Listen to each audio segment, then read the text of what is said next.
যা একটা বড় রোগের হাত থেকে বাঁচলেন আপনি। আমাদের যদি আসতে আর একটু দেরি হতো, না জানি আপনার কি হতো। আপনার বড় একটা ক্ষতি হয়ে যেত।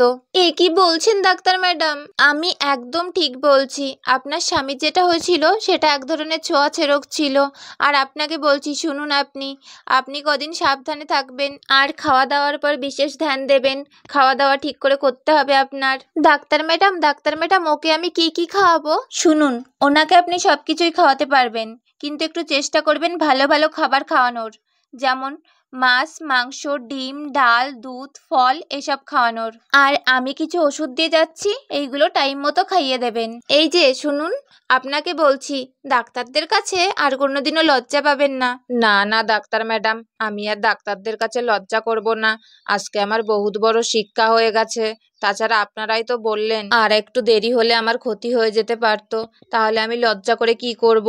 জীবনটা আগে না লজ্জা আগে? আমি এখন সব বুঝতে পারছি। ডাক্তার ম্যাডাম, আমি আপনাদের অনেক টাইম নষ্ট করেছি, তার জন্য আমাকে ক্ষমা করে দেবেন ডাক্তার ম্যাডাম। হ্যাঁ হ্যাঁ, ঠিক আছে ঠিক আছে। এখন তাহলে আমরা আসছি। পরে যদি কোনো দরকার হয় অবশ্যই আমাদের খবর দেবেন। ঠিক আছে ডাক্তার ম্যাডাম, খবর দেব। তাড়াতাড়ি চলো সিস্টার, অনেকটা দেরি হয়ে গেল। হ্যাঁ ম্যাডাম, চলুন চলুন। তারপর সেখানে বাচ্চারা সবাই চলে আসে।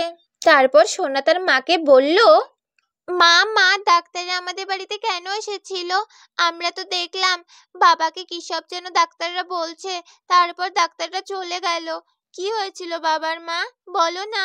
আমার কিছু হয়নি রে সোনা মা, আমার একটু শরীরটা খারাপ করেছিল তো, তারপর ডাক্তাররা ওষুধ দিয়ে গেল, আমি এখন একদম ঠিক আছি সোনা মা।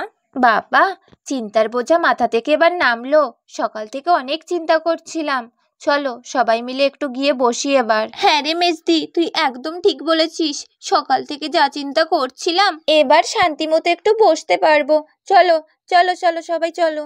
রাহুল ভাই, আজকে তো অনেকটা দেরি হয়ে গেল। আজকে তো তোমার কাজে যাওয়া হবে না। আমি একটা কথা বলবো রাহুল ভাই, আজকে তোমরা বরং আমাদের বাড়িতে থেকে যাও।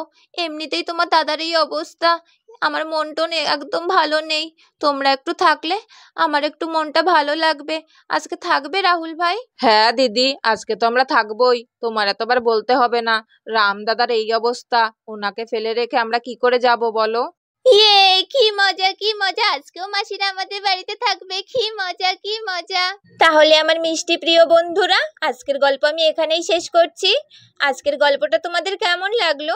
আমার এই গল্পগুলো যদি তোমাদের ভালো লেগে থাকে, তাহলে আমার চ্যানেলটাকে সাবস্ক্রাইব করে আমাদের পাশেই থেকো। সবাই ভালো থেকো, সবাই সুস্থ থেকো, সবাইকে টাটা।